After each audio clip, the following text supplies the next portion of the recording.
Good morning student, स्वागत है आज की क्लास में आपका। और हम पढ़ रहे हैं आर्थिक मंदी को। और आर्थिक मंदी के मीनिंग की हमने बात कर ली थी, थोड़ा सा इंट्रोडक्शन पढ़ा था लास्ट लेक्चर में हमने। आज हम उससे आगे पढ़ते हैं। आगे क्या है, आर्थिक मंदी के कारण। आर्थिक मंदी के कारणों की आज हम चर्चा करेंगे, जिसमें हम ये बात करेंगे कि आर्थिक मंदी के घटना के घटित होने के क्या कारण रहे। हालांकि एकदम से तो ये घटित नहीं हुई थी। जैसे ही 1914 से 1918 तक प्रथम विश्व युद्ध हुआ था, तो इस विश्व युद्ध ने बहुत ही ज्यादा हताहत मचाया था, जन धन की हानि हुई थी। उसके बाद विभिन्न देशों में विभिन्न राज्यों के पुनर्गठन की व्यवस्था यूरोप में शुरू हो गई थी। तो इन सब के बावजूद भी कैसे जो है 1929 में आर्थिक मंदी की स्थिति आई, इन सब कारणों की चर्चा हम इस लेक्चर में करेंगे। इसमें पहला पॉइंट है प्रथम विश्व युद्ध।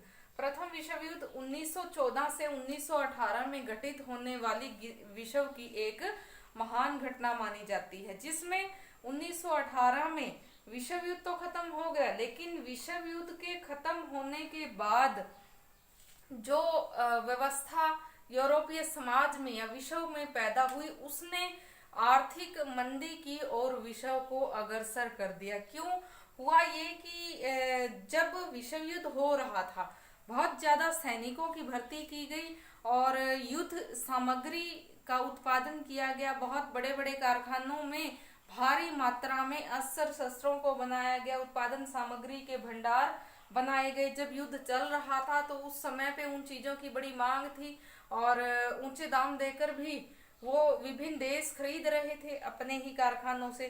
तो इस तरह से एक तेजी का दौर था, जिसमें कम श्रमिकों को बहुत ज्यादा माल बनाना था, तो श्रमिकों को पे भी अच्छी मिलती थी। जैसे ही विश्व युद्ध खत्म हुआ, तो अस्त्र शस्त्रों का या उस सामग्री का क्या करना है जो युद्ध में काम आते हैं, युद्ध तो बंद हो गया। तो अब एक स्थिरता का दौर आ गया, जिसमें राज्यों के पुनर्गठन की व्यवस्था शुरू हुई। तो वो जो उत्पादन हो रहा था वो उसी दर से होता रहा, तो उससे उत्पादन के भंडार बहुत ज्यादा हो गए। फिर धीरे धीरे करके जब वो भंडार हो गए, तो वो कौन खरीदने वाला था? लोगों को खरीदने के पास पैसा भी नहीं था, उनकी क्रय शक्ति कम हो गई, उनको जरूरत नहीं थी। मेनली तो जब जरूरत ही नहीं है तो वो क्यों खरीदेंगे?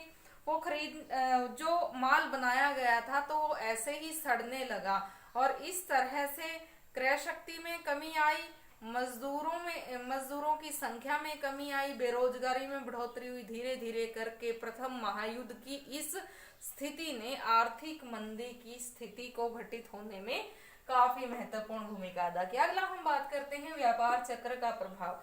व्यापार चक्र होता है स्टूडेंट्स, जिसमें व्यापार संतुलन की बात हम करते हैं, व्यापार अनुकूलन या व्यापार प्रतिकूलन की हम बात करते हैं। हालांकि ये अर्थशास्त्र के टॉपिक है, लेकिन हिस्ट्री के परिप्रेक्ष्य में हम पढ़ रहे हैं आर्थिक मंदी के इतिहास को, तो उसमें हमें ये भी समझना बहुत जरूरी है। तो व्यापार चक्र का प्रभाव। व्यापार चक्र किसी भी देश में व्यापार का तेज होना या उसकी गति का मंद होना, कि व्यापार तेज चल रहा है, व्यापार की गति तेज है या मंदी है। मंदी कैसे पता चलेगा हमें?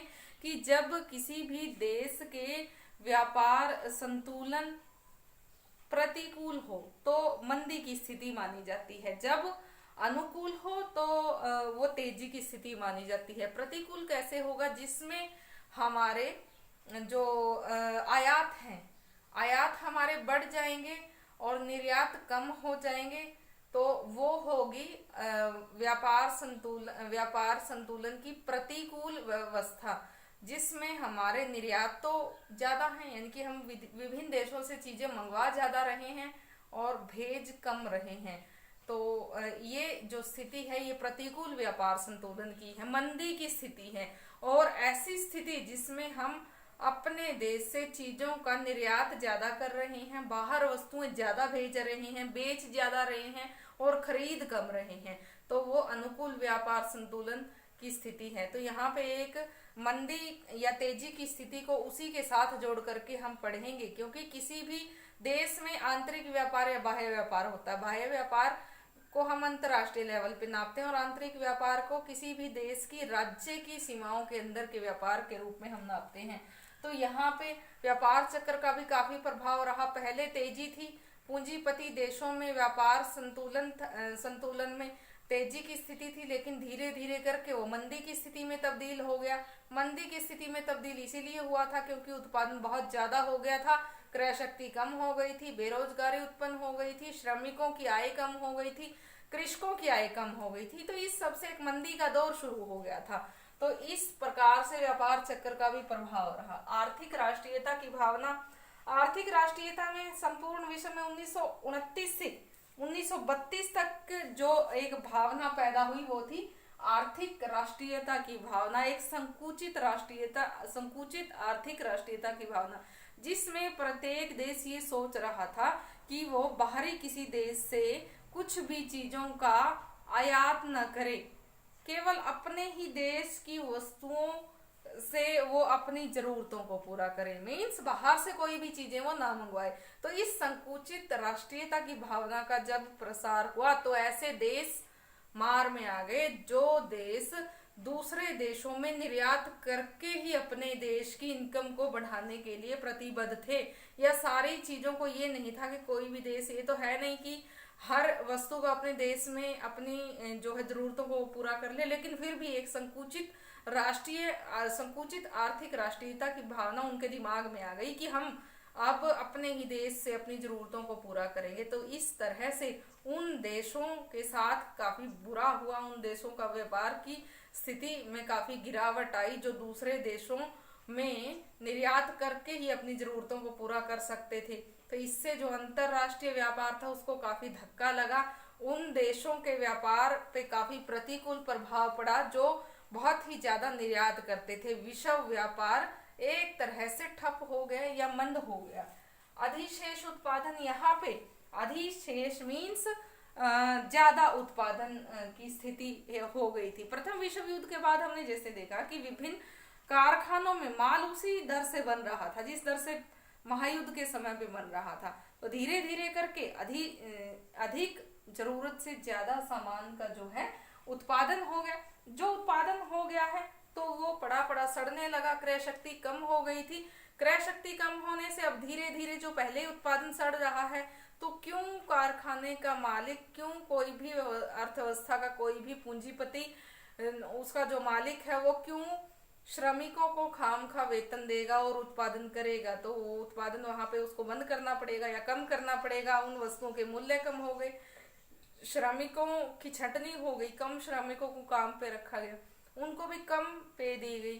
कृषकों की जो मुख्यतः कृषि पे आधारित देश थे उनकी जो इनकम थी वो कम हो गई। तो इस प्रकार से जरूरत से ज्यादा उत्पादन ने भी मंदी की स्थिति को जन्म दिया। स्वर्ण भंडार की हम बात करें, स्वर्ण भंडार पहले क्या था, प्रत्येक देश में स्वर्ण की खाने थी, किसी देश में ज्यादा किसी में कम, कोई निर्यात कर लेता कोई आयात कर लेता, तो इस प्रकार से चल रहा था। लेकिन जैसे ही प्रथम विश्व युद्ध हुआ तो यहाँ पे इंग्लैंड ने भारी मात्रा में अमेरिका से ऋण लिया। इंग्लैंड नहीं अपितु और बहुत सारे यूरोपीय देशों ने अमेरिका से ऋण लिया। अमेरिका ने लगभग 5,000 करोड़ का ऋण युद्ध के अस्त्र शस्त्रों के रूप में यूरोप के विभिन्न देशों को दिया। यूरोप के विभिन्न देशों को दिया जाने वाला ये ऋण जो 5,000 करोड़ के रूप में दिया गया था,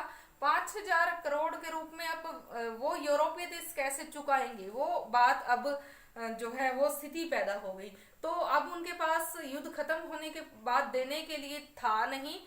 तो ऐसा ही फ्रांस के साथ भी हुआ।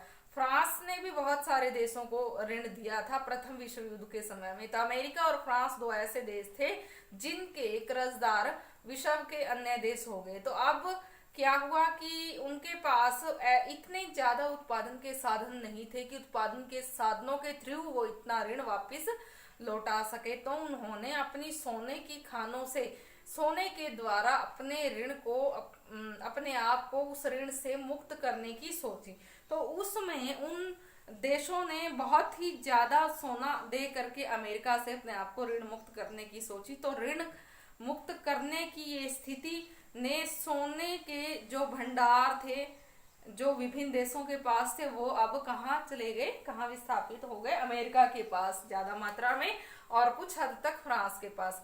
तो विश्व का 60% जो सोना था, स्वर्ण भंडार थे, वो अमेरिका और फ्रांस के पास थे। तो एक असंतुलन की स्थिति पैदा हो गई, क्योंकि विश्व इतना बड़ा विश्व है जिसमें 7 महाद्वीप हैं, प्रत्येक महाद्वीप में कितने सारे देश हैं। तो अब जो है अकेले 2 ही देश, यूरोप का फ्रांस और ये जो है अमेरिका, तो फ्रांस और अमेरिका 2 ही देश 60% सोने के मालिक थे और बाकी 40% सोने पे विश्व के अन्य देशों का हक था। तो ये एक असंतुलन की स्थिति पैदा हो गई जिसमें 2 देशों के पास 60% सोना था और अन्य देशों के पास बहुत कम। तो इस असंतुलन की स्थिति ने भी मंदी की स्थिति को, आर्थिक महामंदी की स्थिति को जन्म दिया। उपभोग की कमी भी एक कारण रहा मंदी का, क्योंकि धीरे धीरे करके जब हमने देखा कि वस्तुओं का उत्पादन ज्यादा हो रहा है लेकिन जो श्रमिक है उनकी आय कम हो गई है, उनको काम से निकाल दिया गया है, उनकी छटनी हो गई है, बेरोजगारी बढ़ रही है, तो यहाँ पे कहाँ से वो जो है अपनी क्रय शक्ति पहले जैसी रख पाएगी। क्रय शक्ति में तो कमी आ ही गई थी युद्ध सामग्री के लिए या उस समय की चीजों के लिए जो युद्ध में युद्धरत रहते हुए उनको चाहिए थी। तो अब जो आम रोजमर्रा की चीजें थी उसमें भी उपभोग में एक कमी देखी गई, क्योंकि श्रमिकों की आय जब कम हो गई थी या उनकी बेरोजगारी जब बढ़ रही थी, कृषकों की आय कम हो गई थी, तो बचत और उपभोग के बीच का जो गैप था जो वो और ज्यादा गहरा हो गया और उसने भी आर्थिक मंदी की स्थिति को जन्म दिया।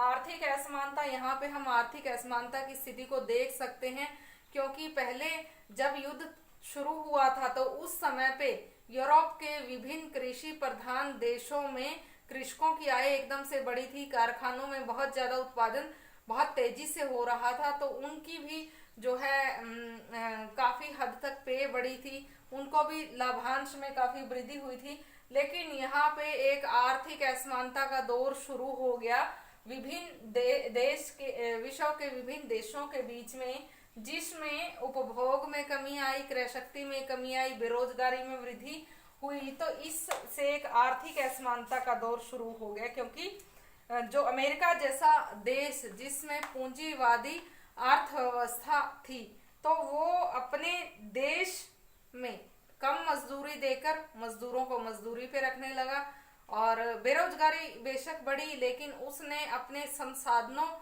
में वृद्धि कर ली, विभिन्न देशों को उसने ऋण दिया, तो दूसरे बहुत सारे देशों को जो है उसने अपना ऋणी बना लिया और धीरे धीरे करके वो उसके जो है ऋण पे ही निर्भर जीवन जीने लगे। तो इस प्रकार से जो है अमेरिका के पूंजीपतियों के पास बहुत सारा धन संग्रह हो गया। अब आने वाले समय में एक आर्थिक असमानता का दौर उससे शुरू हो गया, जिसमें हम कह सकते हैं कि 1929 तक $50,000 प्रति वर्ष आय वाले से बढ़ करके उनकी स्थिति 250% प्रति वर्ष जो है हो गई।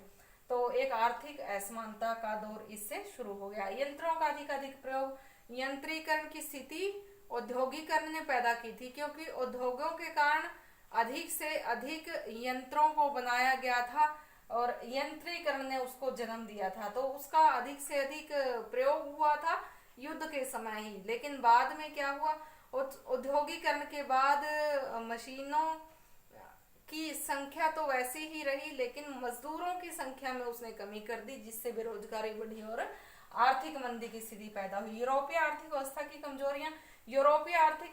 की कमजोरियां यहाँ साबित हो गई, क्योंकि बहुत सारे यूरोपीय देश जो कृषि प्रधान व्यवस्था पे आधारित थे, कृषि के द्वारा ही अपनी व्यवस्था को मजबूती देते थे, तो उनमें जब कृषकों की आय में कमी आई तो कृषकों के पास धन की कमी हुई और उनके उत्पादन को सस्ती दरों पे खरीदा जाने लगा। उधर जो है श्रमिकों की संख्या में कमी आई, जो कारखानों के जो मालिक थे या उत्पादनकर्ता ने श्रमिकों की संख्या कम कर दी, छंटनी हुई श्रमिकों की और उस छंटनी ने भी कम पे में जो है श्रमिकों को रखा। तो इस प्रकार से आर्थिक व्यवस्था की कमजोरियां साबित हो गई यूरोपीय समाज की, कि जिसमें उन्होंने एक नारा बुलंद किया कि आयात कम कर दिए जाएं और जो है अपने ही देश की वस्तुओं को उत्पादित करके अपने ही देश में यूज किया जाए। तो ये नारा जब उन्होंने बुलंद किया तो ये पता चल गया विभिन्न देशों को कि अब ये विश्व व्यापार में टिकने वाले नहीं हैं। विश्व व्यापार में इनकी स्थिति का उस समय सभी देशों का आभास हो गया। सट्टेबाजी की प्रवृत्ति में वृद्धि, जैसे ही प्रथम महायुद्ध खत्म हुआ तो एक नई प्रवृत्ति शुरू हुई जिसमें सट्टेबाजी की प्रवृत्ति हम कह सकते हैं। मुख्य रूप से अमेरिका में शुरू हुई थी। अमेरिका में जो बड़े बड़े पूंजीपति थे उन्होंने अपने पैसे को, अपनी पूंजी को सट्टा बाजार में लगाना शुरू कर दिया। सट्टा बाजार में लगाते लगाते धीरे धीरे उनको लाभ होने लगा और ये सट्टे बाजार से उन्होंने बहुत सारा धन कमाया। तो लगभग 10 साल बीत गए। 1919 से 5-7 साल बीत गए। 1925 तक का समय हो गया जिसमें उनको लाभांश में बहुत ज्यादा वृद्धि हुई। अब 1925 से अक्टूबर 1929 के बीच न्यूयॉर्क स्टॉक एक्सचेंज में शेयरों की संख्या, जो शेयर मार्केट थी, सट्टा लगा करके जो शेयर वो खरीदते थे, 44 करोड़ से बढ़ करके 100 करोड़ हो गई। तो इस तरह से इस बारे में वो सोचने लगे थे कि अब उनकी जो समृद्धि है उसको अब कोई भी टक्कर नहीं दे सकता है। वो एक स्थायी समृद्धि उसको मान रहे थे। लेकिन 1929 में हुआ यूं कि अमेरिका में जो है ये जो सट्टा वो लगा रहे थे उसमें भारी कमी आ गई और इस सट्टे में उन्होंने बहुत ज्यादा पैसा लगा रखा था। तो उन्होंने क्या किया, दूसरे यूरोप के जिन देशों को वो ऋण देते थे उनको धीरे धीरे करके ऋण देना बंद कर दिया। 1929 तक ऐसी स्थिति हुई कि उन्होंने अपना सारा धन अपने ही देश में शेयर बाजार में लगा दिया ज्यादा लाभ कमाने के लिए। विभिन्न वो देश जो है आश्रयहीन हो गए जो उनके ऋण से अपनी जो है जरूरतों को पूरा कर रहे थे, अपना काम चला रहे थे, वो आश्रयहीन हो गए। वो स्थिति ने मंदी को जो है दौर को शुरू किया। दूसरा, यहाँ पे इन्होंने जब शेयर मार्केट में जो पैसा लगा रखा था तो उनका पैसा डूब गया, उनके शेयरों में भारी गिरावट आई। यहाँ पे जैसे कि एक शेयर की जो कीमत थी वो $364 से घट करके कितना हो गया, $1 की कीमत, एक शेयर की कीमत $364 है मान लिया, तो वो कितना रह गई, $62 ही रह गई। तो इतने एक डॉलर के साथ उनको इतना हुआ, तो उन्होंने तो लाखों डॉलर एक एक बंदे ने खरीद रखे थे। तो इसने एक आर्थिक मंदी की स्थिति को पूर्ण रूप से जो है जिम्मेदार माना गया है इस कारण को, सट्टेबाजी की प्रवृत्ति में वृद्धि। तो ये जो कारण रहे थे आर्थिक मंदी के, जिससे 1929 में विश्व में एक मंदी का दौर शुरू हुआ था।